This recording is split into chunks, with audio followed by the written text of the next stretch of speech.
spookiest parts of hanging out with these guys without being forced to work with Dennis Miller. Hey, welcome to Convince Me with Larry Smith. And welcome to Guilty Pleasures. I'm your host, Lou Hare for the Front Row Network. And welcome to Zig and Larry Ignore a Topic. I'm Zig, that's Larry, and our guest in third is Lou Hare for a three-way conversion, everyone. The most ambitious crossover in podcast history. It is Zig and Larry Convince Me of Guilty Pleasures with Lou Hare. And what better movie to do a three-way with? Right? Come on. Yeah, this movie requires it. It's almost like we planned it that way. It was a flick that needed to be made. Mm-hmm. Most assuredly. Yeah, it really was. So, Shell, who wants to tell the people what we watched for? Because this is also for Monster Cast for the Front Row Network. Well, I'm thinking because this is all three of our shows, but it's Lou's format, so I have no problem giving him the reins if you're cool with that, Lou. Sure. I will take those reins like a mystical key that controls vampires. And as we know from doing Harley Davidson and the Marlboro Man, we need Lou to keep us on track. Yes, we will ignore the topic. So thanks, Lou. Lou is the magic key. He is he is the little person that keeps us all. What? There was a little person in the movie. Don't give me that look. I'm just gonna hold up my mug of beer. That is my key, and you guys just draw focus whenever I hold the M, and that'll bring you back to the center here. You would think, but no. Mm-hmm. Yeah, give it a shot. Using my bear mugs, a team so good they beat John Gruden out of the NFL this week. So that in an email. Yeah, so, in true Zig and Larry style, though, we Lou, what are you drinking, bud?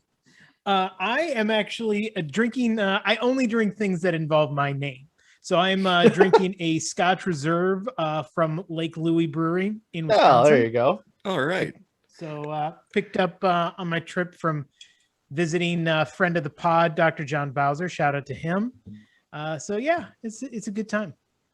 And Zig, what manner of horse shit are you drinking this evening? We're going back to the gigantic can of Modelo Chilada Piña Picante, which, as we all know, means spicy penis. It's a spicy pineapple beer that they have at the local liquor store. Nobody else will buy it. It used to be $3.99, but when I walk in, they say $2 and it's yours. So I buy. I don't even think they ring it up. I just hand them two $1 bills and they say, "Yeah, sure, whatever you think." Man. Please help us turn over inventory. For God's sake. Like it. I'm dead inside. But do they put it in a brown paper sack for you? No, that's my problem. For $2, that's my problem. I bring my own sack. The last time I had to do that was I went. I had some friends coming in, and I thought it would be a funny thing to get some of our old college beers. And we drank Bud Ice back in the day. And I was like, well, so I went to Bud Ice, and they had all these loose cans of Bud Ice, which was clearly like a busted open case that they were trying to resell. Right.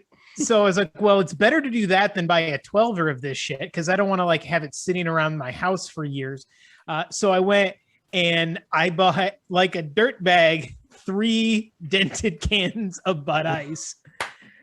And I had to buy a 4th because the liquor laws in Rock Island County, where I am reside, state you have to purchase that minimum amount of liquid of alcohol. You cannot just walk in and buy one tall boy. You have to buy at least 48 ounces of alcohol. So I was like, well, cans of Bud Ice. Yep. Or dented tall boys, which is how I get a Friday started. The dames call it quality.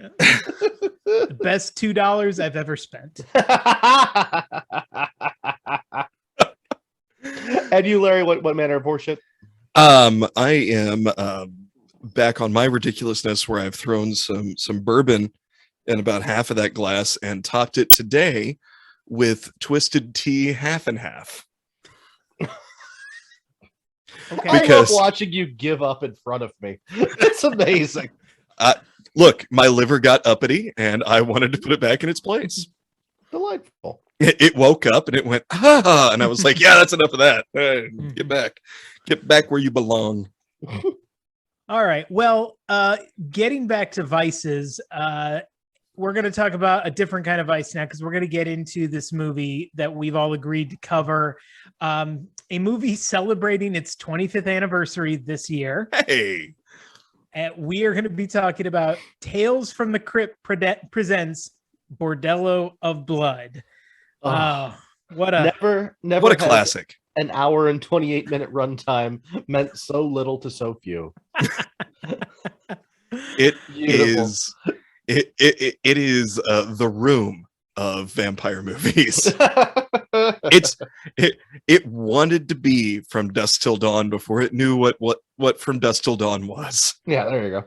I'm so glad you brought that up because I have that in my notes for some trivia about this. So let's bring this all in because I don't know the median age of our audience all the time. We don't have that sophisticated data at our hands here. But so just in case you're not familiar, Tales from the Crypt was a very popular HBO series. It was a horror anthology series that ran I believe it debuted in 1989 for HBO, ran about 7 years.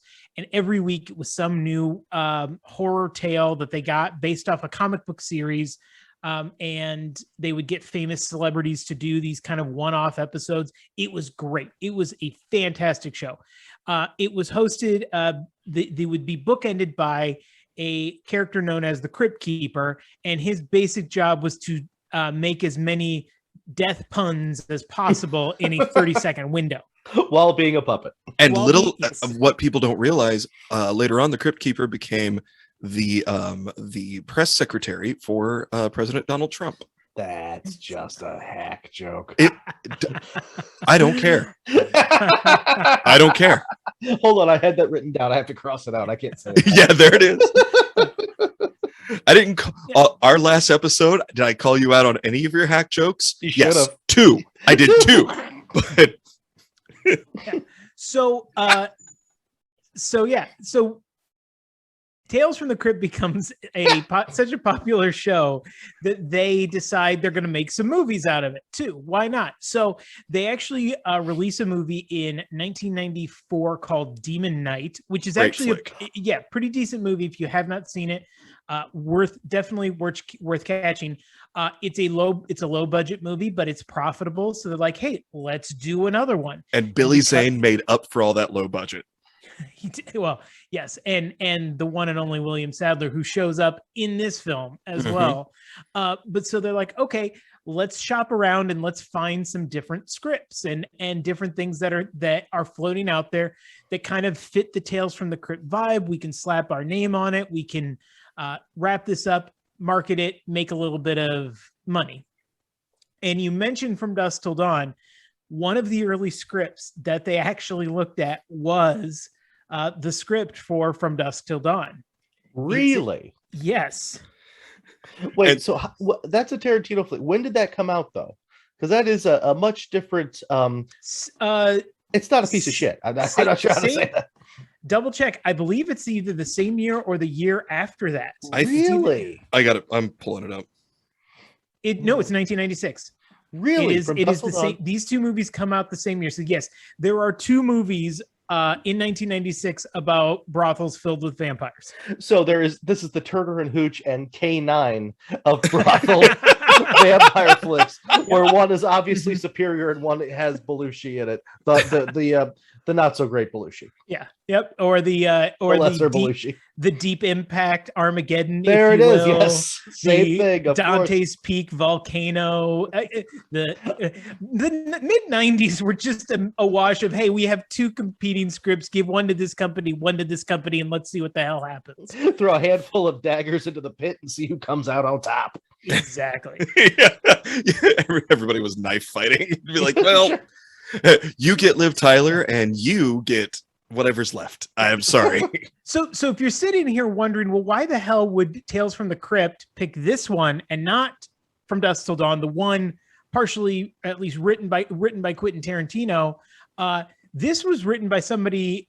This is a story from writers with even better pedigree, because this is based off a story from Bob Gale and Robert Zemeckis.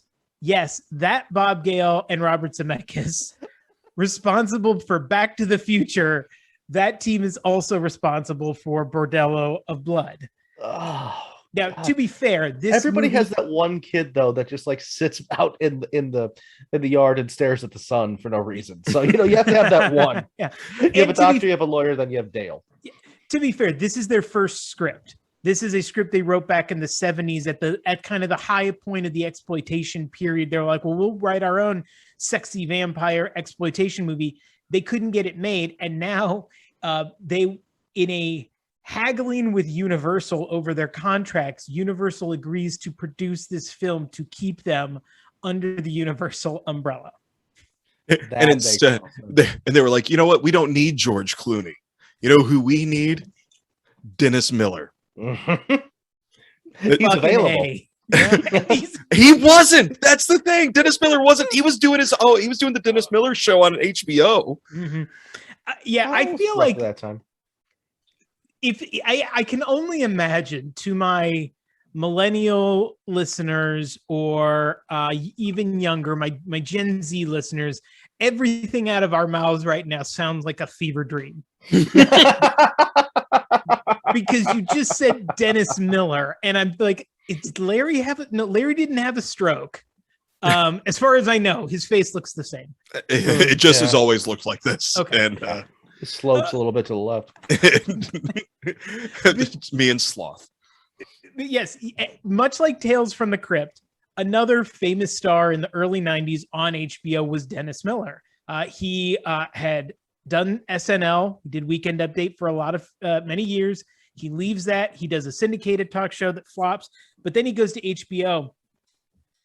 Excuse me, and his show blows up. It's like it's basically the Daily Show before the Daily Show. Exactly. Like he's doing like John Oliver 30 years earlier, basically. It's just absolutely. Yeah, and it wins all the Emmys. It gets all the prestige. He's like one of the coolest comedians in the early 90s. And we have to ask, what the hell happened? 9/11. How could I forget? Good night, everybody.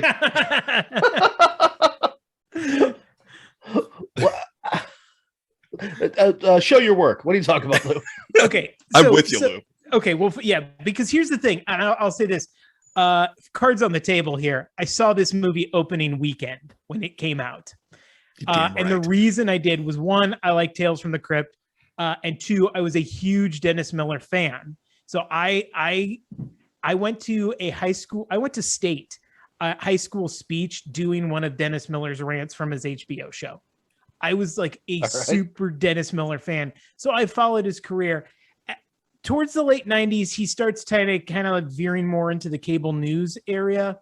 And then he's always been kind of a counterculture guy, kind of riffing on anybody, whoever was in charge.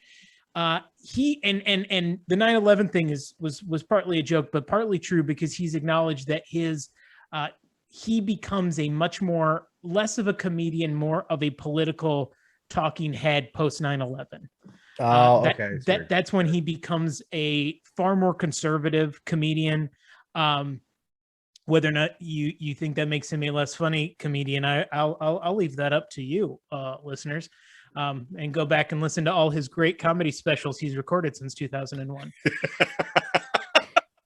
But he gets a weekly spot on the O'Reilly Factor. He had a talk radio show after a while. Like, it's just a weird, and it's he points to the pivot being 9/11, which was he was kind of in that middle ground of, hey, I kind of think everyone's an asshole. And then 9/11 happens and he's super like into war. He's like, we got attacked. I don't ever want it to happen again. Fuck all you pansy Democrats. George Bush is our great president. He's our leader, blah, blah, blah, blah. So yeah, it's, and so it's hard to believe that there was a time that Dennis Miller was like the king of hip. He hosted the MTV Video Awards 2 years in a row. He was everywhere. Like, he was one of the coolest guys. And then all of a sudden, just just decided not to be. For many reasons that I'm sure have also nothing to do with terrorism, but not terrorism so much as his tax bracket. there you go too. Yeah, he gets older, he gets richer. So yeah, because he famously makes he doesn't want to do the movie. He asks for $1 million to do the film, and he gets it. And then, but I'll save some of those. We'll sprinkle those in a little bit. Let's get to the movie itself. Okay. Here. Okay. Yeah. Okay. All right. So for those of you who need a refresher, the description from IMDb is the Crypt Keeper returns to tell the story of a funeral parlor that moonlights as a vampire bordello. That's it. That's it. That's what else do you need? And here's the thing: when you rent the movie on Amazon Prime, because we didn't have stars, we had to go to Amazon Prime. But when you rent it, it starts up with the old school anti-piracy FBI warning, and you know that's going to be a good movie. That's going to be a solid flick. They transferred it straight from the VHS. Yes. Yeah, it was obviously they transferred it from VHS to a DVD and then DVD to digital, because you could still see the track mark, like the track lines where somebody was adjusting it while they were trying to record it. Also, my favorite thing about this, I don't speak Spanish, so I had to get my wife to translate the opening scene where it was like Terra del Fuego. Mm-hmm. She said that means either land of fire or here be whores, and so either one. What, Zig? No, she's just let her keep you guessing. I think that's what we're going to learn from. She said it just depends on the dialect. Yeah, sure. So where you can put the emphasis on which syllable. No, yeah, absolutely. Yeah. What I did like those is the opening where they're in. Okay, so the opening, they're in the jungle, right? And they're going through the jungle in the land of fiery horrors or whatever. Yes. Yeah. Yep. And but the suspenseful music is so like quintessential 80s, which is unfortunate because it came out in 96. But still. All they could afford is like John Tesh on a bad day with a Casio keyboard in a closet. Just I'm almost done. Leave me alone. He's winging it. He's fine. Da-da-da-da-da-da. No, Tesh, no. I can't help it. But we see our heroes out in the jungle, and we hear the music, and then hold on, help me out, Lou. Something happens, and they go, dig here. This is perfect. Like, what exactly are we doing? Like with the plot at the very beginning here? So we are led to believe that they are on the search. We were led to believe they're on the search for some sort of treasure. But the treasure actually ends up being Lilith, the main vampire, played by supermodel Angie Everhart. Yes, and 7 years blowing Joe Pesci, by the way. And also, she got the role because of Sylvester Stallone. Yes, she was famously dating him at the time. Yep. I didn't know that either. Stallone told Joel Silver, "Put my girl in a movie," and he went, "Oh, well, oh, I guess." And you know what? She is a treasure, and you know what? It makes sense that they would dig for her. Yeah, again, there's so many. I just feel like a time traveler explaining shit to people. Yeah, right. Now. The mid '90s was also welcome to Middle Age Ramblings on 3 different shows. It really is. Brought to you by booze and trying to be relevant. Oh, death is inescapable. So the mid '90s was either the peak or towards the end of the supermodel era. Your Elle Macphersons, Cindy Crawfords, Kathy Ireland's, all like supermodels made a ton of money. They were ubiquitous everywhere. They did commercials. They did all this. And so the next wave was supposedly putting supermodels in films. And that is part of one of the reasons they got her, because Angie Everhart was part of that like class of supermodels in that area. And of course, it did not hurt that she happened to be a supermodel who was also dating Sylvester Stallone. Which, by the way, like, obviously his taste in women is impeccable, but maybe of casting, this is mid '90s Stallone. So maybe you don't want mid '90s Stallone making suggestions about what you do with your film. I'm gonna do Rocky and then some other shit. Talk to me in a while. Yeah. Well, I mean, this is you want to be old. This is like 96. This is you're talking about the age of the supermodels. It's because the internet really wasn't a thing really yet. Sure. So like you get all your supermodels from magazines and TV and beer commercials, so that you only really needed a handful. Mm-hmm. Pretty much. And this movie gave you a handful. It sure did. Thank you, Lou, for making that joke, because I hesitated. I was almost upset with myself, but I decided not to be. I'd say this movie gave you more than a handful. That certainly seems to be what they're going for here, which, maybe is the third reason I saw it in the theater opening weekend when I was but yeah, so yeah, they go for her, and there is this key that's filled with blood, and it's actually a callback. It's a connective piece from Demon Knight. Mm-hmm. And that is like, that little MacGuffin is like the thread that's going to bind all of the Tales from the Crypt movies, because they were going to do a third. They wanted to make this a trilogy. Spoiler, they didn't, because this movie does not do very well. And so that is what brings Lilith to light. But we're made to like feel like that's a misdirect. Like at first you see it as like, oh wait, because then we cut to William Sadler as a mummy. Hold on. First, the guy who plays Vincent puts the key in Lilith. It doesn't work immediately, and he slaps her like a broken VCR. And then they walk away, and then we cut to the guy who plays Death in Bill and Ted. Look, yes, we've all driven old cars. How dare you? You're speaking of Angie Everhart. Well, I mean, at that point, have some respect. Yeah. So yeah, then we cut to Bill Sadler as a mummy, playing like a Hollywood agent type with the Crypt Keeper, and they have some exchange. This, by the way, this takes up this whole sequence that really has next to nothing to do with the film. Takes up like the first 10 minutes of an 87-minute film. Correct. Yeah, because they knew that was going to be the best part of the film. Yep. So yeah, because you just have a guy going, overtime. We need a little bit more.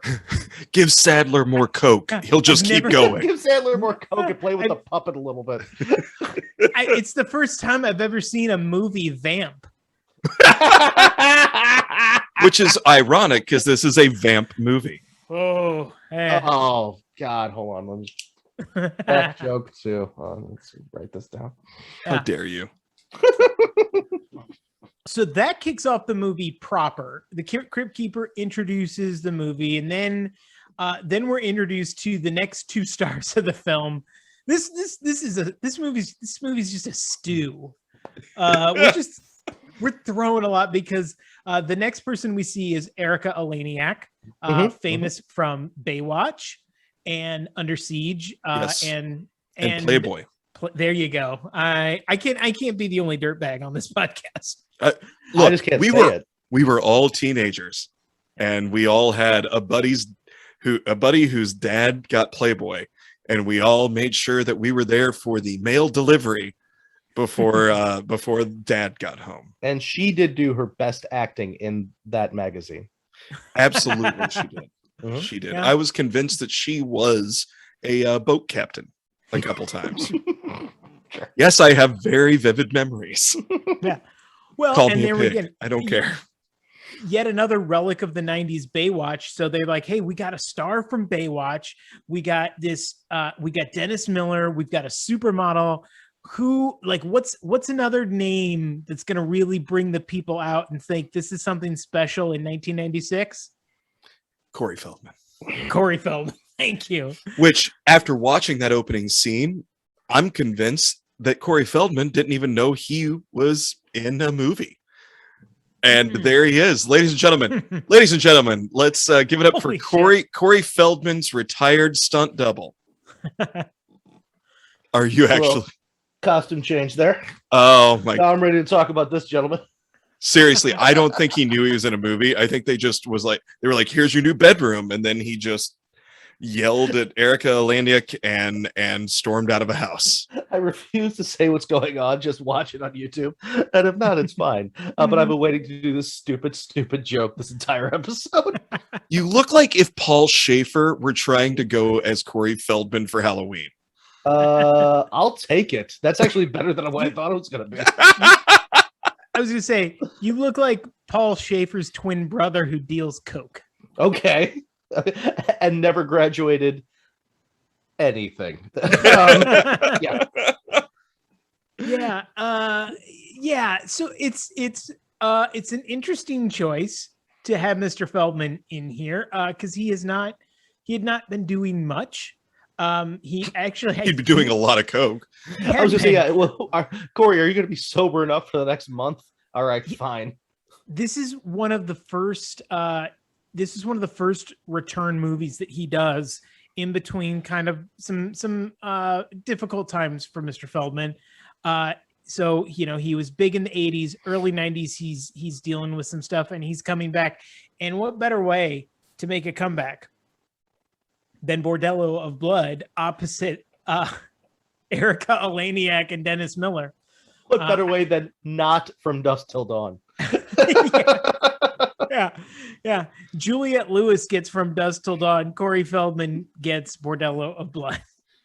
And Corey Haim cries in the corner for another decade and a half. Was it that long? I think sure. I don't know. Anyway, I'm not looking up that timeline. Yeah, but so he plays the brother of Erica Eleniak. He and his buddies are out looking for a good time, and they are informed of this funeral home that doubles as a bordello. And wouldn't you know it, the bordello is full of vampires and topless vampires who seduce these men in order to feast off of them. So when Corey Feldman goes missing, Erica Eleniak has no one to turn to but to private investigator Rafe Gutman, portrayed I do want to ask please. The guy in the bar that tells them, like, first, I love when they all do it, like they tilt their beers back, and when they put them down, he's right there staring at them. And two, did he seem like a Dave Foley character to anybody else but me? Maybe that's why I liked him, because I put on my notes that his name is Jenkins. Jenkins is the MVP of this movie.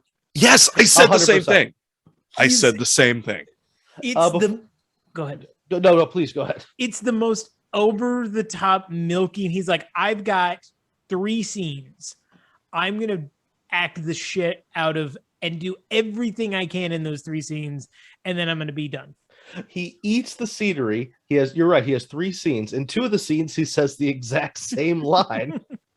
And before his first scene, Corey throws a dart at his buddy who hits him in a testicle. And he's basically okay.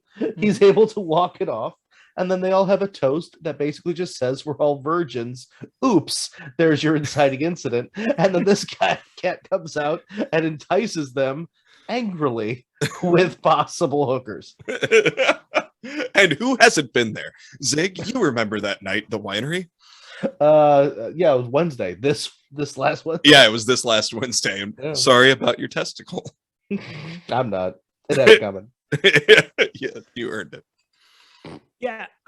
So that's the setup in a nutshell, and then the rest of the movie is basically Dennis Miller ad-libbing through various scenes about while everyone else around him just kind of gives him this look like, what are you doing? What? Yeah. I love that he ad-libbed most of his lines, and the director lost his mind in one part, like just threw the script up in the air. And this was when Dennis Miller was still kind of punk rock. He was still counterculture. So he throws the script up, it goes everywhere, and Miller's like, babe, and just walked off. He stretched himself as an actor. At no point in this movie did he wear a tie. That was a big stretch for him. And Nicole and I kept going, when's he going to say babe? When's he gonna say babe? When's he? And I don't think he ever did. We never caught a babe. We caught a lot of just all of the Dennis Miller. There was a little bit of restraint in this movie. There was no babe from Dennis Miller. They waited till, and I did take a timestamp, minute 1743 before the first pair of bare breasts. They didn't stop after that, like ever. No. But they did make it whole 1743 before the first one. So restraint was there. I will. There was, all of the Dennis Millerisms. No, he didn't get too esoteric in his references. He didn't call anybody cha-cha. He didn't at least not that made the final cut, but who's really editing? Who's spending the time? It was actually Corey Feldman. But the best part, the thing about this, in retrospect, 25 years later, now I'm less enamored with Dennis Miller than I was in 1996. So I'm glad I'm reading these stories now. Apparently, of all people, Dennis Miller was an absolute dick to work with on this movie. Mm-hmm. Shocker. So he doesn't want to do the movie. He demands a higher salary. He gets it. By the way, Dennis Miller, up until this point, had been in a total of like 3 movies. And it certainly never starred in a movie. So the man's got there's no reason for him to, first of all, there's no reason for him to demand so much, and there's no reason for them to we gotta have Dennis for this movie. Who's gonna make a vampire flick without Dennis Miller?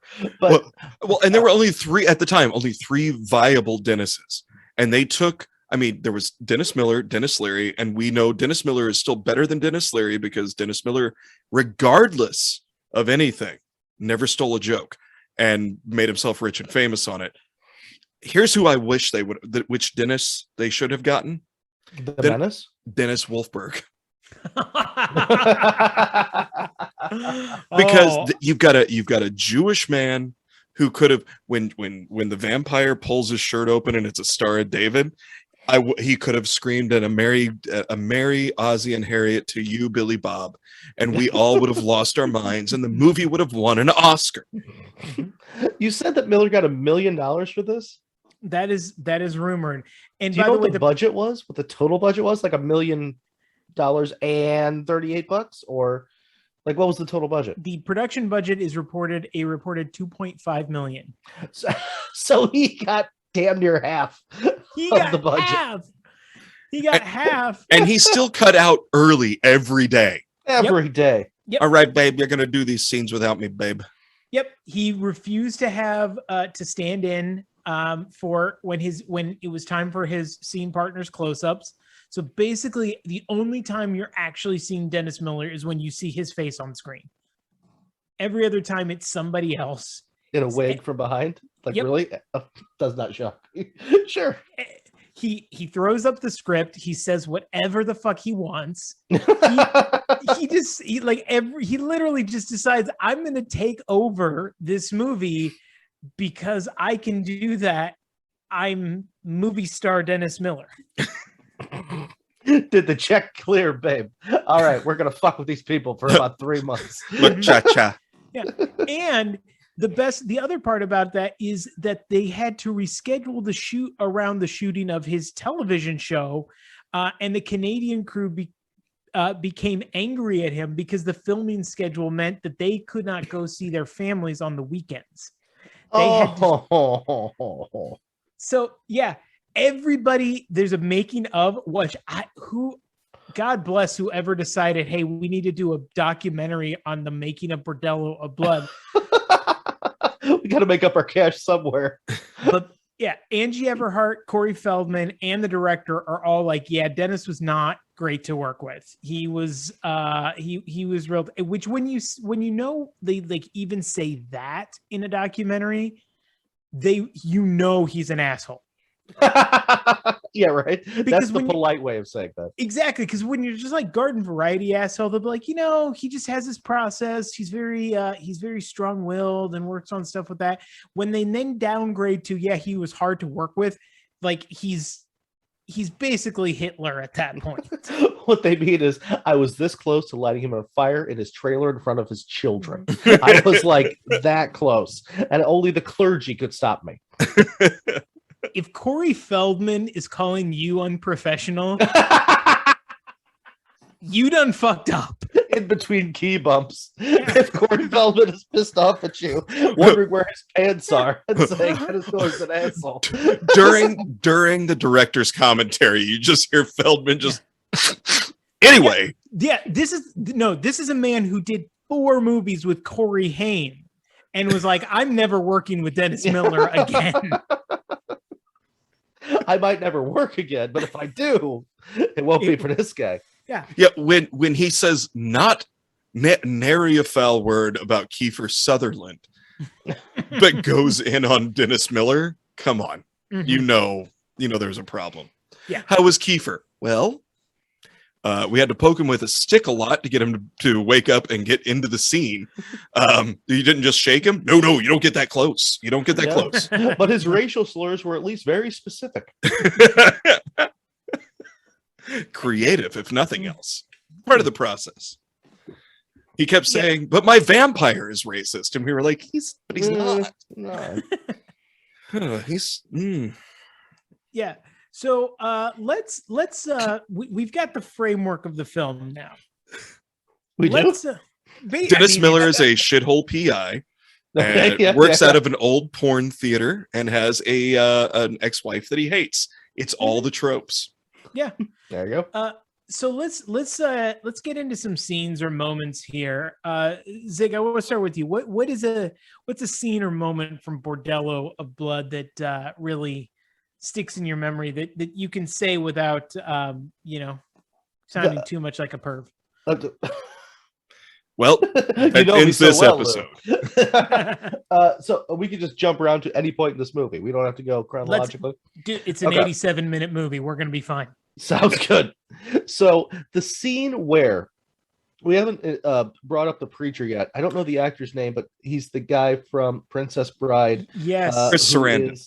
Chris Sarandon. Thank you, Chris Sarandon. Also in this film, who was the head vampire in the original Fright Night. Yeah. Yes, very good. And his character in this movie makes no sense. His arc is more of a serrated edge. It goes from A to no thank you.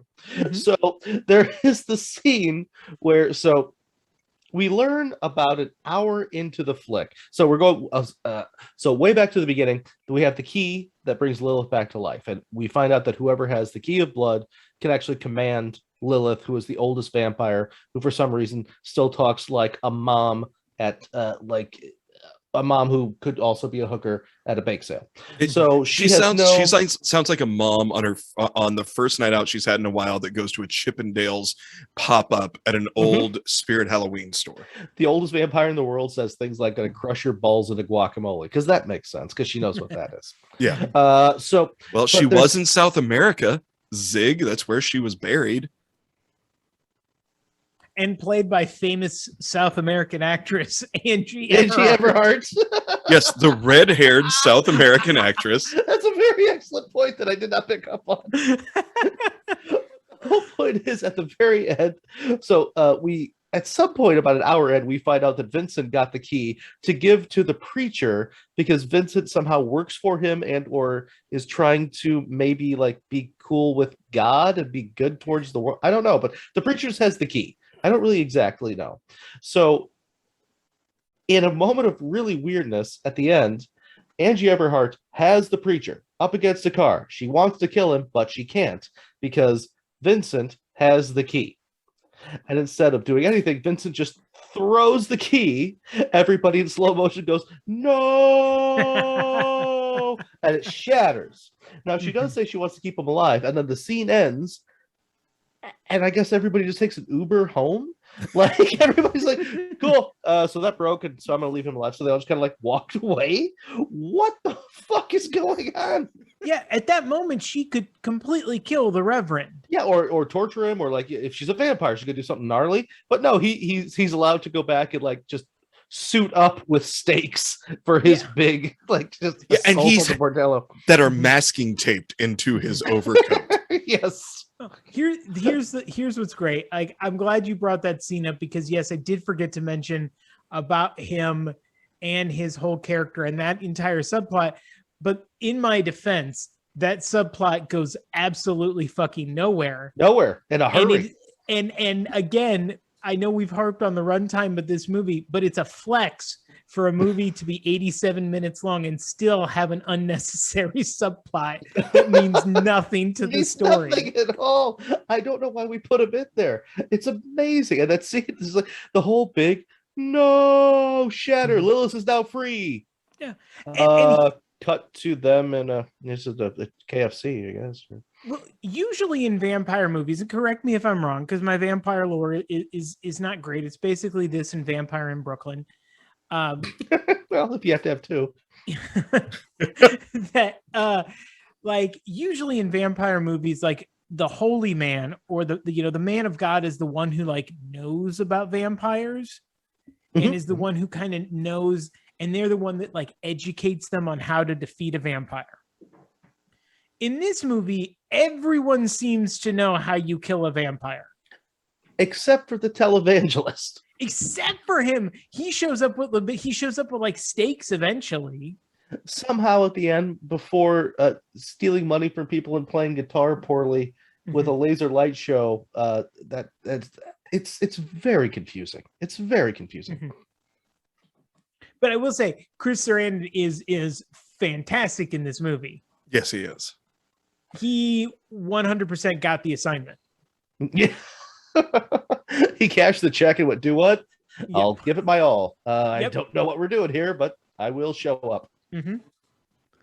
Yeah, he's great, and it gets you to the climax of the film. And I know we'll jump around a little bit, but it's Chris Sarandon and Dennis Miller shooting vampire whores with water guns to the tune of Ballroom Blitz.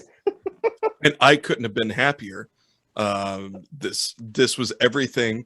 I wrote the studios, every Hollywood studio, every day from my sophomore year of high school to my early 30s. And then they said, when they were like, this movie came out in 96, you'd been like 17. Why don't you go back and watch this movie? I was like, oh yeah, thank you. You actually listened. They're like, yes, and we're no longer going to answer your letters.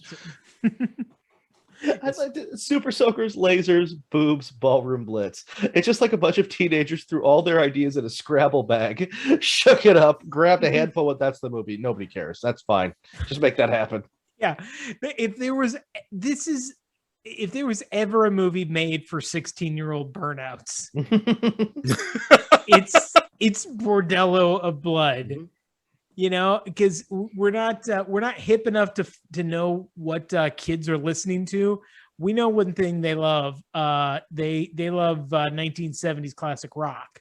Of course, 100%. So, yeah, but it's honestly it's my favorite scene in the movie because that's when the movie like hits its like transcendent moment of ridiculousness. Well, it's where they give up. It's where they've given up. They just give it up at that point. Yeah. Like, this is what it's going to be, man. I don't care anymore. And Dennis Miller looks very proud of himself when he comes up with the winning catchphrase, "Cha-ching." Although, let's be honest, when does Dennis Miller not look like he's proud of himself? that is kind of his whole thing. It's true. Very true. All right, Larry, how about you? What's a scene or a moment we need to talk about? Okay, I got a couple. One, I love just mentioning it. Dennis Miller's wardrobe was I'm the cool. This is the late '90s. I'm the cool guy hero wardrobe, where it was like a denim shirt tucked into loose fit khakis on work boots with a suede jacket. That went to a flannel shirt tucked into loose fit khakis, the boots and the suede jacket, to when he meant business, when he was going to kill some vampires, he went super cool guy with a tucked in white t-shirt into loose fit jeans, work boots, and a suede jacket. That's when you knew like, oh, Dennis Miller's about to get serious because he's just wearing a white undershirt but he took the time as a scumbag PI to tuck his shirt in because he's still we've established that his character is Jewish by now. He's a good Jewish kid. His mom taught him right. If you're gonna go kill the undead, tuck your shirt in at least. Wear clean underpants. Tuck your shirt in. I am not a member of the tribe, but I also think it's bullshit that a Star of David does not do anything to vampires. Well, and that is bullshit. Thing. That is bullshit. It is bullshit. We know from actual vampire lore that any holy symbol that you believe in, that you have faith in, will repel a vampire. It has nothing to do with the symbol. It's your belief in the symbol. We all know that. I made Lou walk away. And now we can see in the background of Lou, however, he has some kind of wrestling belt. Yes, which I did not see Lou is coming. a world champ. I did not see that coming with you. I won that fair and square. Thank you very much. From who? Because you did not win that fair and square. When the ref's back was turned, you pulled a metal chair out, and I saw it. I was there. We're going to go off topic just for a second because Lou, I am not poking fun. But we're going to go off topic for a second. You do not have the physique like myself of somebody who I would say has a wrestling belt. So what did you do to win this, sir? I got a gift card to Amazon.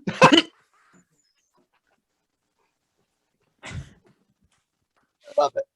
And I thought it was cool. You know what? That's the best answer ever. I have nothing against that. That is perfect. It's like, I just need something to put on the pedestal back there. I was like, fucking wrestling belt? Yeah, cool. No. Yeah, heavyweight world champion. Yeah.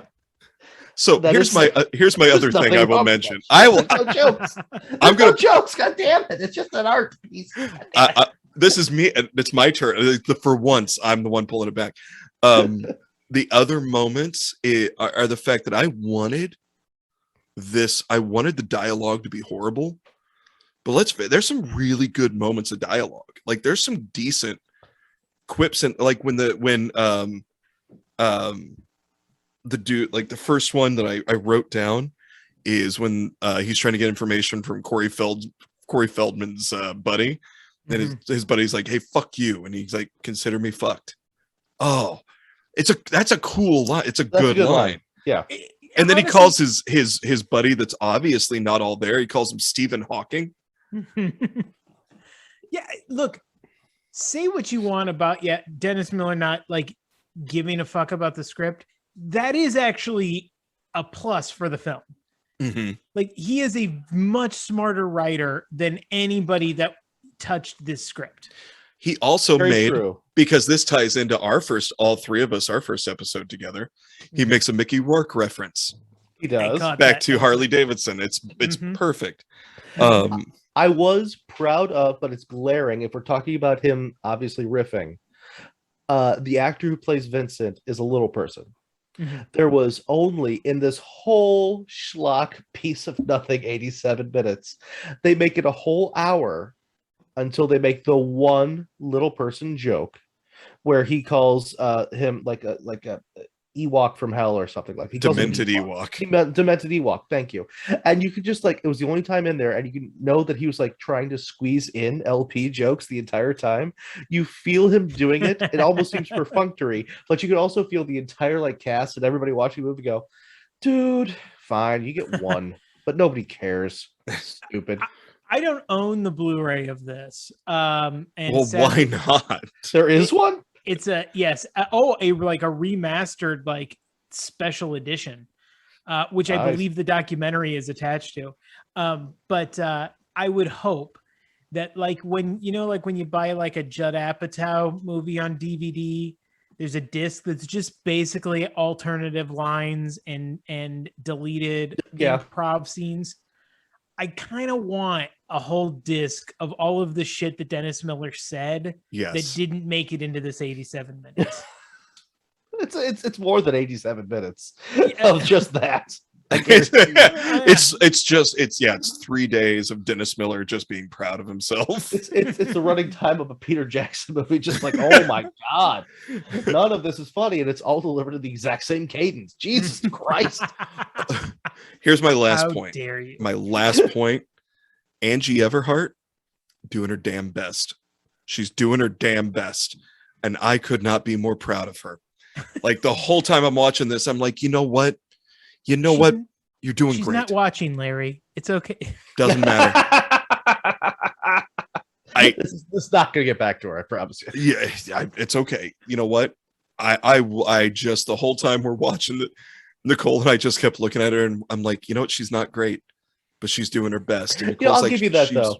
Yeah, she's not phoning it in. That's what she's got. She's taking it seriously. She is. She's doing it. She's delivering Crypt Keeper lines as sexy as possible. Because all of her jokes are Crypt Keeper lines. This is her second film. She has a small role, a very small role in Last Action Hero.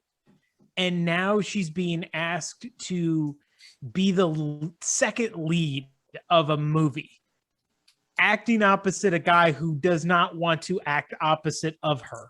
Of anyone, really, in this flick. Of anyone, honestly, like, God bless her, doing her damnedest. And we have to remember, Tales from the Crypt was kind of a schlocky on purpose kind of concept. Like, it was supposed to be like tongue-in-cheek horror comedy. It's what it's supposed to be. And that's why you love it.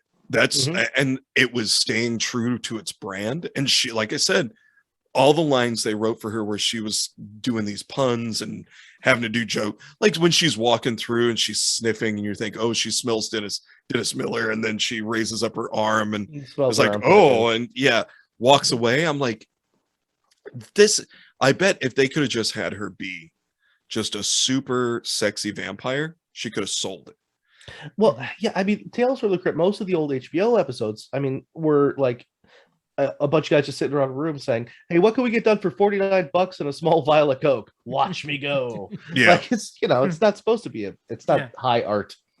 What ex-A-lister can we get on the show to embarrass and say horrible puns? Who just got out of rehab and is going to be good for 2 weeks? Right. Who has crippling gambling debts?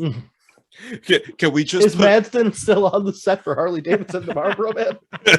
Can we just put a vial of Coke on a string on a stick and just walk them through and be like, you'll get it when you finish shooting? We can't just quit calling them donkeys. That's where you lose them. Trust me, they don't care. In fact, this one guy was a mule for a while. Nice. Well, that one was good. You liked that one. That was good. And the Crypt Keeper himself is like a walking dad joke.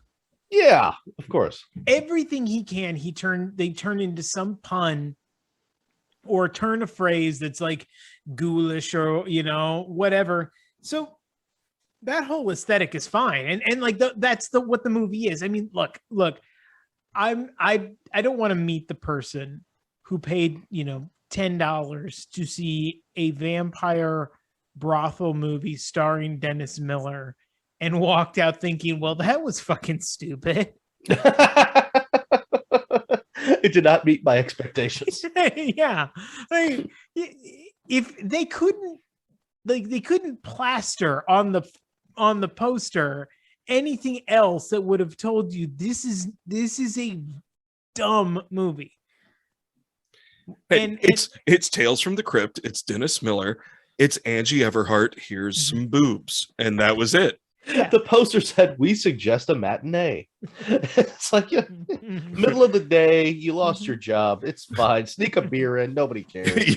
yeah, those tiny bottles of booze, if you don't have one, we got some behind the counter, you're gonna need it. It'll be fine, nobody cares, Trey. It's good. So yeah, and the whole time that I got it, the vibe that I got is Dennis Miller. I think his inspiration for this whole movie is Bugs Bunny, because everything he does, he's just like riffing off of everyone else around him. He's the smartest guy. Everyone else around him is a moron, and he's just gonna like do some like sleight of hand word shit and and escape out of whatever situation he's got himself in, which is like, there's the scene where he's being seduced by the blonde vampire. And he like basically gets her to get herself handcuffed. He convinces her to get handcuffed into the thing by mildly pushing her and taking his time. Yeah. And she falls for she falls for the seductive powers of Dennis Miller. He got me with the one wrist. He's not going to do the second one and leave me here. I'll give him a minute to figure it out. Would I turn the stove on if my buddy Rocky was in here? You might, Rabbit, you might. Would I throw a lighted match in there if my buddy Rocky was in there? Oh, you might, Rabbit, you might. But you bring up a good point, Lou, because like that's one of the things that like kind of turns me off about comics like that sometimes, where you said like he's the smartest guy in the room. You kind of don't want the comic to show you how smart he is all the time. You can be smart, and you should be smart, and many of them very much are, and you actually all the good ones. But it's like where they're like, see, and they just do, and he does the head waggle almost all the time, like, see how fucking smart what I just said? It does that resonate with you? It's you feel like he's being the only direction he got that he took was the guy behind the camera going, you're looking at the screen again. Don't look directly in the camera when you're smiling. Please don't look directly in the camera. Stop winking. Yeah. It reminds me of, it's a very specific skill set, and it's a very specific window for Dennis Miller, which is why even maybe if the political stuff hadn't happened, I don't know what Dennis Miller's shelf life would have been, even if you remove the politics out of it, because there's like a joke that he delivers, like one of his like long, like tangent metaphorical jokes at the VMAs, and it bombs so bad that you're just like, oh, okay, no, you think you're hip, and then you're in a room with hip people and you're not. Yeah. And you think you're cooler than the people in the room, and you're in the room with the coolest people on the planet right now. So, you're punching outside your weight class. Exactly. Yeah. It's just like, you don't want to be like preached to by somebody who obviously is saying I'm smarter than you and here's why, but I'm going to do it with comedy even. Like, it's just, speaking of the punching, that reminded me, and I know Zig, you mentioned it earlier, Angie Everhart. This is a real sidetrack. Angie Everhart. Are your pants on? Welcome You to brought this up installment of the Angie and Everhart Joe podcast. No. We're going back to Joe Pesci. Angie Everhart and Joe Pesci were together for a while. 7 years. I looked it up. And so I would just like to point out that we have a king of for the guys that have outkicked their weight, their coverage. We're just punching outside their weight class. Joe Pesci and Angie Everhart, which proves, Zig, that money will buy you happiness. No, that Carlin was right. Oh, there you go. Okay.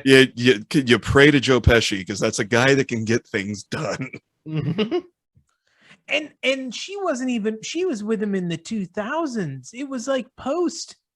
Yeah, if you're in your 60s and your fingers smell like Angie Everhart, you're doing something right. Well, good night, everyone. I don't have a filter. I don't think we can top that aspirational quote. We'll put that on a poster with a kitten in a tree. Clutching as it's slowly falling. Yeah. Yeah. It's so interesting because it's such a moment of all of this is such like a timestamp, and Miller just around it thinking he's too cool for all of this. And, in a few years, he'd realize he was not. The thing I wanted to point out, you mentioned some of the dialogue, and I think it's such the weird part about it, though, is that, yeah, as you mentioned, he's riffing. He's doing all of his own kind of like smart ass, esoteric reference based like shtick, but everyone else is sticking to the script. And so it's this weird tonal whiplash of him, cool hip guy, acting opposite people who are basically saying dad jokes. And, saying lines like the first line of the first, when they're seducing Corey Feldman, is like, who's ready to take the skin boat to Tuna Town? Yes. That was not written by Dennis Miller. No, most likely not. That was like somebody's nephew who like got what he wanted for his bat mitzvah. Like, that's like, I get one line, that's what I want. Yeah. Now, if it had ended with the word babe, then we know it would have been Dennis Miller. Who's ready to take the skin boat to Tuna Town, babe? There you go. That's not a. That's a pretty good impression. Thank you. That's pretty good. That was that wasn't me. That Dennis actually just walked through. He's He's sleeping in your basement right now. Yes. I just need a place to crash, babe. Yep. Well, that's the problem, though. Like, you feel that's. I want to say that's the reason why this movie doesn't really work. There's a lot of reasons, but like, it's not. It's his third movie. He's like at the top of his game. He says, "I'm not doing this piece of shit for less than $1 million." He gets $1 million. So if I was in that position, I'd be like, I am king fuck of shit mountain. Like, you know what I mean? Like, it's like, I can do whatever I want. I got $1 million for this shit. I'm gonna be Dennis Miller all over the set. He's got like a massive deal with HBO. He's getting Emmys thrown at him every year.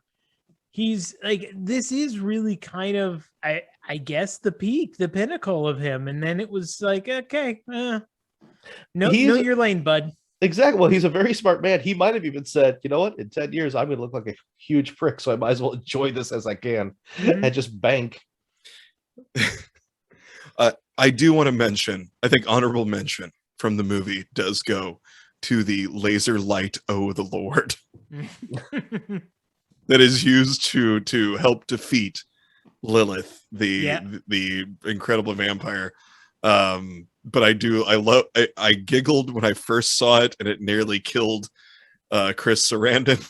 And then when they zeroed in on laser light, oh the Lord, and I was like, that's just the perfect cap. The perfect cap to this. I'm trying to figure out how because the laser light over the Lord, which is what ultimately zapped Lilith and shot her heart into 4 pieces. In rehearsal, days earlier, the laser light was to be deflected from the booth. Also, lasers. Totally 80s. That's why it was so cool in 1996. But so they're going to shoot this at his guitar, which has the smallest shaving mirror on it ever. And if they zap it to that, it's going to hit the big demon dummy behind it and destroy it. They're shooting what is apparently a weaponized laser at a target held by a preacher who is playing guitar actively, which is roughly the size of the bottom of a beer can. What could go wrong? Yeah, and how'd they get this technology? Lasers aren't supposed to do that. I think they confused lasers and laser lights. They confused lasers at anything from Star Wars. They confused a lot of things in this movie. Including Corey Feldman most of the time. They confused Dennis Miller with a leading man. So buzzing. Well done. We don't mention the other. So Chris Sarandon is in other movies. He's been a vampire. Now he's a preacher that is going to hunt vampires. Corey Feldman famously was a frog brother who got turned into a vampire. And I would like to pose the question to both of you. In 1996, when they made this movie, do you think that they were like, we've used all the budget on Dennis Miller and the final scene where we blow people up, we can't afford to turn Corey into a vampire, so maybe we just send him to Charlie Sheen's house for a weekend and see what he looks like when he comes back. Perfect. Get the cameras on him. Roll it now. We only have, I want to say, a week. We only have a week to get him in this look. Is that a bullet hole in his head? It sure is. Don't ask questions. He's on his feet still. I do appreciate that they didn't make him change out of his Michael Jackson jacket when he got on set. Yes. Oh, not at all. And they let him wear his flannel underneath it and a second flannel around his waist. And again, I'm just saying, I don't think he thought he was in a movie. I think they were like, this is where you live now, Corey. And he was like, is that my new sister? Yeah. She's going to tell you what to do. She can't do that. And then they took him off set and then sent him to Charlie's house. And they were like, just have fun, guys. Here's $50 and do your best. His writer just says cocaine and dangly earrings. Yeah, that's all he wants. Well, we can do that. Look, Yeah. that's what you need to land the star of Meatballs 4. Actually, all you need is a phone. That's all you need to get me to headline a show most of the time. Is Corey Feldman. Yes, just get Corey Feldman there. Corey Feldman shows up anywhere, I'm there. With the Angels, without the Angels, I don't care. So you'll be visiting him on his shift at Chipotle later today. Hey, that's mean. That's Corey Feldman's doing his best. He is. Look, he's fine in the movie. Honestly, they could have used more of him. I don't have a problem with him in the movie. Yeah, I mean, that's true. It's easy to shit on him, but he was actually pretty decent in this Yeah. comparatively to the rest of That's the thing. He's been great in everything except for when he was on Good Morning America or whatever it was, when he was like, here's my new single, and you're like, wait, no, buddy, okay. Yeah. No. There's He's been great in everything except for certain portions of his life. You're right. Yeah. You know, so the same could be said of us. Exactly. Same should be said of us. It has been by the clergy and the police. Yes, it's in stone. There's a church in southern Alabama that actually has a monument to us, and that says "No more." Yeah, and none of us were in the burbs, so who the fuck are we to talk? That's a very good point. Yep. You know what? You're right. As genuflect and probably I'll do some rosaries later. I do want to. I also want to bring up. So one of my notes here is: this the first recorded use of the term gaslighting? I wondered that because he mentioned Dennis Miller talks about it when he's trying to convince people of the vampire brothel, and he brings the sheriff, who of course doesn't believe him, and I was like, they're gaslighting him. I'm like, wait, what? That was a term in '96? I don't remember that being a term in '96, but I don't remember much. That's the year that you and I met. So a lot of that's gone. Yeah, that's a lot of that is erased for various reasons. But yeah, it feels like one of those like popular like phrases that, obviously we've heard that term a lot in recent years for lots of reasons. But I was like, wait a minute, So did we all get gaslit about gaslighting? I didn't know there would be math today, Lou. Yeah, hold on. Do you have an abacus handy? Yeah, I don't know how to use it though. The batteries do not fit anywhere. So well, I told you where to put those batteries, and you refuse to listen. They fit, but it still doesn't run the abacus. But it runs something, doesn't it? Runs me up the wall. Yeah.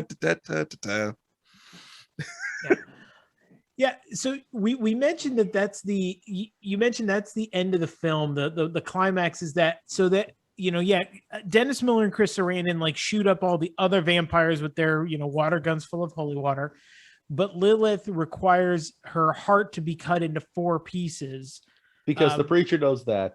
And the preacher knows, that's the one piece of information he does have. Because he's a TV evangelical preacher, so that's what he knows. Sure.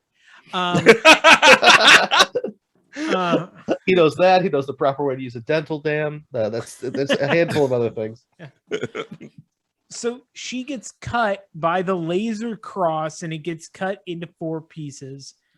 And then the tag at the end is that what we don't realize, because all the Tales of the Crypt stories have the dark twist at the end, is that during that whole melee, because Erica Ladiak, who we have not mentioned like at all in this podcast, for fairly good reason, she doesn't do much in this movie. She's the only person who's breasts we don't see in this movie who we've seen other places. Like, it's amazing that they got her and she's never topless, and she got to that movie by being topless other places. That is odd. It's an odd choice because if you're gonna cast somebody to be the virginal character, why would you cast someone who's specifically like known for being naked in everything she does? Especially in 96. Irony. Yeah, especially in '96, and I have a feeling that if they would have had a couple more bucks if Larry, if Dennis hadn't sucked up all the money for the cast, if they would have thrown a couple more ducats, there would have been a topless scene there somewhere. I thought you were about to say Larry Miller and not Dennis Miller, and that's a movie I damn near did. Fucking watch. I damn near did. I would love a Larry Miller vampire. Absolutely.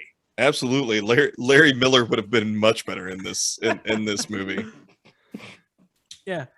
And so the twist is that she has been turned into a vampire and she kills off Dennis Miller, and then we get our one last Crypt Keeper tag at the end. And then again, the meat of this movie is probably like 65 minutes. That is that's a little generous, but yeah, sure. Yeah. So, yeah, and it could have been a 30-minute episode and would have been just fine.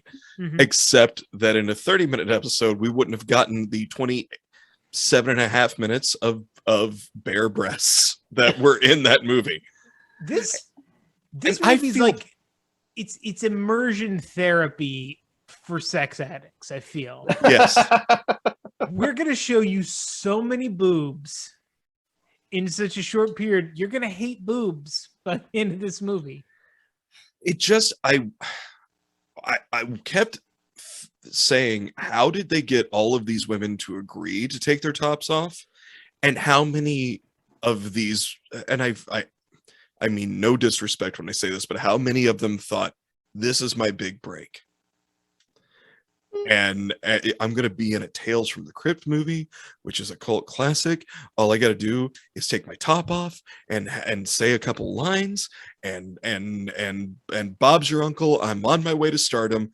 Look at Erica.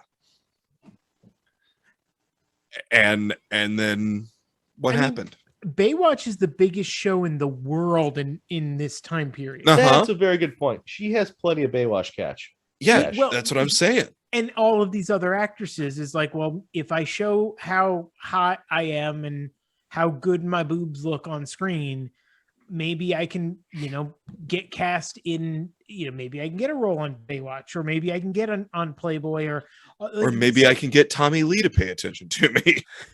Right. Because this is also the era of the basic cable softcore porn. Mm-hmm. The birth of Skinamax and such. Sure. Yeah. Like this is, again, we're pre-internet. We're doing, they're doing what they can. And so you have all of these, maybe that is what it is.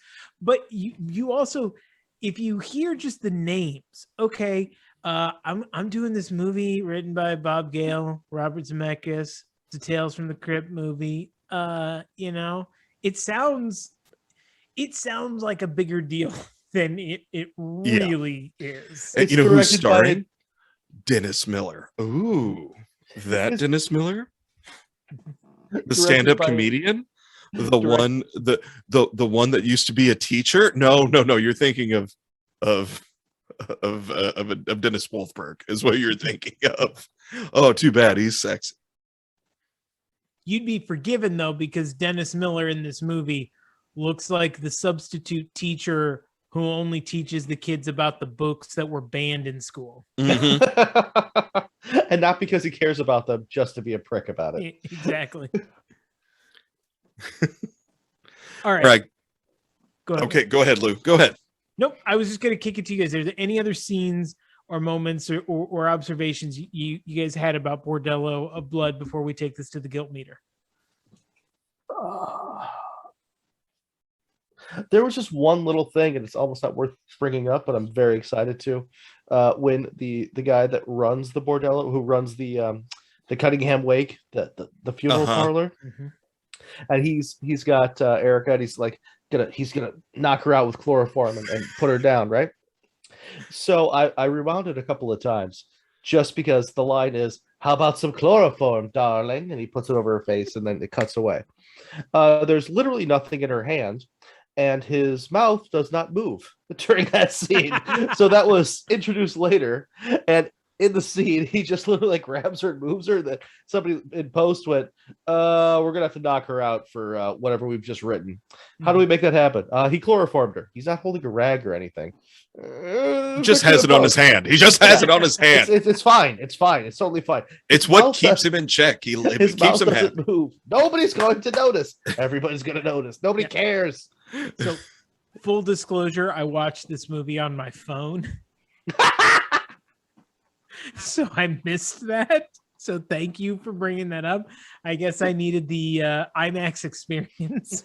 Well, this was my first time with this movie, so I was very excited. I had not seen it before, and I was not let down at the same time that I was very let down. It was spectacular. I just wanted to bring that up. I just thought that was funny. That's all I got. All right, Larry, how about you? Whoopi Goldberg playing herself in the hospital room. Oh, how could I forget? Oh, that whole scene is a dream. It's a treat. do you know why you hate sunlight? And then we see this the first time we see a vampire blow up, and then Whoopi Goldberg tells him to keep it down, and it's perfect. I should have gotten a private room. And it's shot in a way that Whoopi Goldberg was nowhere near that shoot. No. Yeah. The scene is in a hospital room where there's obviously like two beds that are separated by a sheet. The cop, who in a previous scene has only eaten cold stew out of a can and gotten it all over his face. The slob cop with his napkin tucked in, just dripping. You want to try to get some of that in your face sometime, in your head, not even your face. You want to try to get some of that in your head sometime today. He can't quit failing to eat Hormel chili in front of the people while they're talking about murder. So this is the cop that's going to come into the hospital room. He goes behind the curtain where Whoopi Goldberg's character most likely is, because where else would she be? He gets killed by a vampire. Then there's a battle ensues. That other vampire blows up, and only then does Whoopi wake up, in air quotes, to deliver one line that she's like, what do I have to do for 10 grand? Sure, whatever. Can we film that in my bedroom? Fine. So yeah, okay. that was the one thing. Gun to head, who got paid more, Whoopi Goldberg or Corey Feldman? Whoopi. At this in 96? Whoopi. Post Ghost Whoopi got whatever she wanted. Post Ghost, post Ghost, sure, yeah. Post Ghost Whoopi. Oh yeah. Because wait, when was Jumpin' Jack Flash? Well, that was in the 80s, wasn't it? That was in the 80s. This is also post Sister Act. This is this is big deal. This is big time Whoopi now. Oh yeah, the Ghost was 1990, and that's what she won an Oscar for. And what fever dream was like, we need a cameo in Act 3.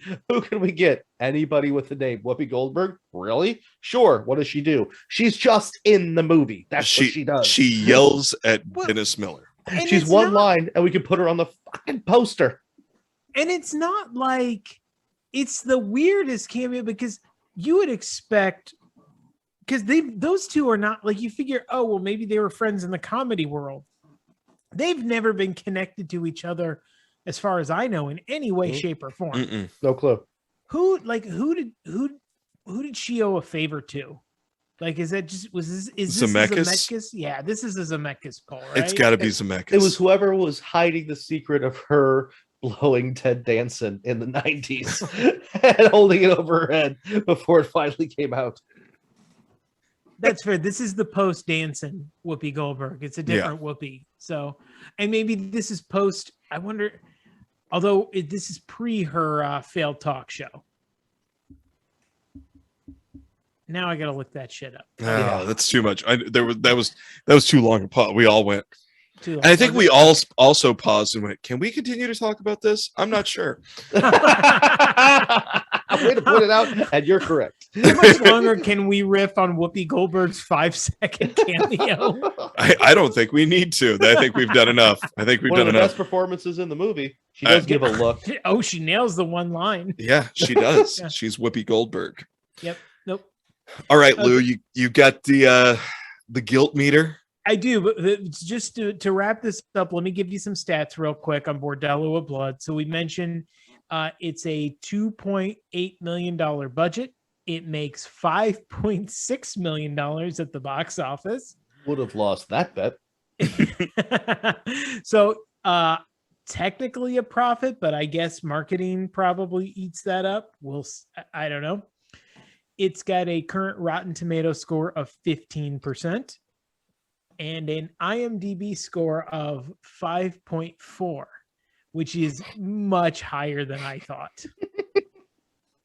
It's on a scale of 100, correct? Sure. Yep. Okay. Okay. So with that in mind, let's take this to the guilt meter, the only metric that really matters. Sold. 100% sold. On a scale of 1 to 5 shame spirals, 1 being you love this movie, it's a new Halloween classic tradition, you'll show it to everybody that you can, all the way up to 5, meaning you either hated this movie, or if you even like this movie, there's no one that you could in good conscience recommend this to. Where does Tales from the Crypt presents Bordello of Blood rank on the guilt meter? Larry, we'll start with you.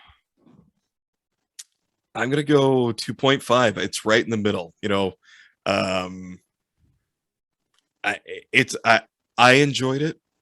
And Nicole watched it. She loved every second of it, even the bad stuff. And so I think it's a 2.5. If I know that you're just as broken as me and my wife, then yeah, we're gonna watch that movie. But I wouldn't tell a normal human, Lou, to watch that movie. All right. I don't think normal humans listen to this podcast, any of our podcasts. Then I'm going to go for a good 1.78. All right, Zig, how about you? Dude, I'm the only right in the middle. Call it a 3. Only because the only time I can see myself even messing with this movie ever again is if it's around Halloween, I've got a couple friends over and I'm in the kitchen cooking, and for some reason it's on. And I could just say, oh no, check this out. It's hysterical. Dennis Miller's a prick. And then the first boob comes on. It's 1743. Don't ask why I know that, but I do because of the podcasting that I do. And then it just keeps going. There's only one midget joke in it. But don't worry, it stays terrible. So that will entertain them long enough for me to get the pigs in the blanket and the cupcakes out while I'm making martinis. So solid 3. All right. Well, I'm going to go with a 2. And this is again, I'm going to show my age as always, because I do have a soft spot for this era of Dennis Miller. So it was nice to venture back to an era where I thought Dennis Miller was cool, and he's decidedly less cool at the age I'm at now. Watching him do his thing, I can see why it was not meant to last, but watching him just kind of like half-ass his way through a starring vehicle is perversely enjoyable. And then when you add in the ridiculousness around it, I think this movie knows it's ridiculous, and that's part of the fun. And so I had fun with it. I enjoyed my rewatch of it. I was a little embarrassed for myself, so I wouldn't say everyone needs to see this. This is not a Mount Rushmore Halloween movie, but if you've never seen it and you think you could enjoy Dennis Miller basically being Bugs Bunny for 87 minutes around naked vampires, give it a shot. Yeah. So I that for that much, go for it. It's currently you can find it on Stars. You can find it through you can rent it wherever you get your VODs. You can maybe find it at your local library. I'm guessing there's not a wait list on it. Wait, we have to do each show's ending though. We have to do each show's ending. That is fair. So that's my part of it. Okay. I will turn the proceedings over to you, good sir. All right, let's do the convince me ending, and then Zig, you've got the Zig and Larry ending. Okay. Okay. Because you know what our ending, but so the convince me ending is a random question that I come up with on the spot. Lou, favorite Transformer? Not a reason. I don't know what a reason. I just want your favorite Transformer. I feel like Optimus Prime just makes me a basic bitch. It does, but that's okay. We don't judge on Convince Me. We Okay. just accept and love. Okay, well, it's fall season. I like my pumpkin spice lattes, and I like my Optimus Prime. Optimus Prime is red. Zig, your favorite theoretical physicist? Also Optimus Prime. Absolutely, that's the correct answer. I only know one Transformer and no theoretical physicist. Well, you knew Optimus Prime. He's a theoretical. He's Neil deGrasse theoretically, he could be a physicist. Neil deGrasse Tyson, or the really cool Asian guy with the long white hair, whatever his name is. Do those count? We don't speak of Neil deGrasse Tyson. Understood. Neil deGrasse Tyson sucks the joy and fun out of everything. Neil deGrasse Tyson is. I'm just trying to come up with one. You did, and I just have a thing. I have a thing. He hates fun. All right. Zig. Okay, so Larry, what did you learn? What did I learn? I learned that that we all oddly picked out exactly the amount of time it took for the first set of boobs to pop up on screen. 17 minutes. And I also learned that that I didn't know is that Angie Everhart and Joe Pesci were together. Lou, what did you learn? I learned that Angie Everhart is apparently Larry's hall pass.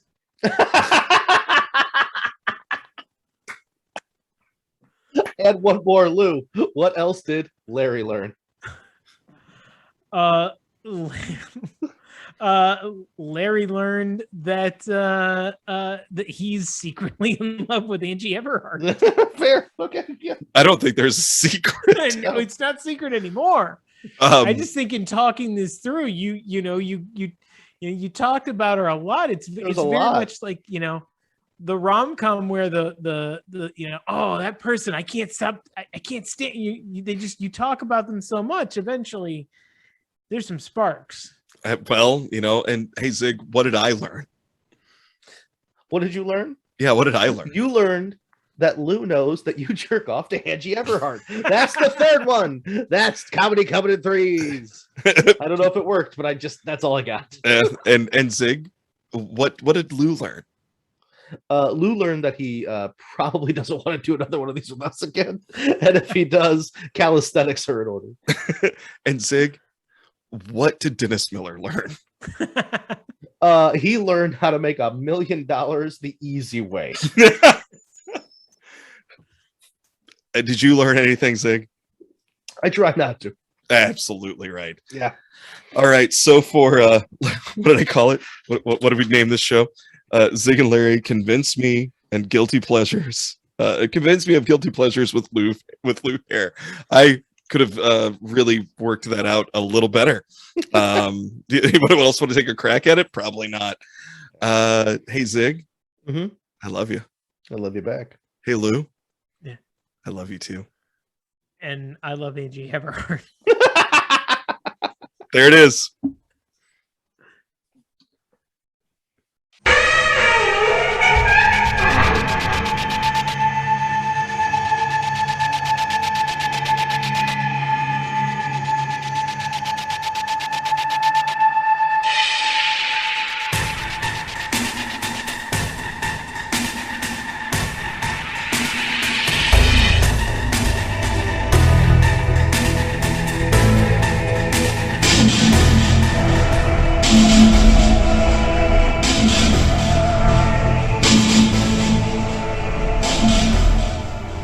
The spookiest parts of hanging out with these guys without being forced to work with Dennis Miller.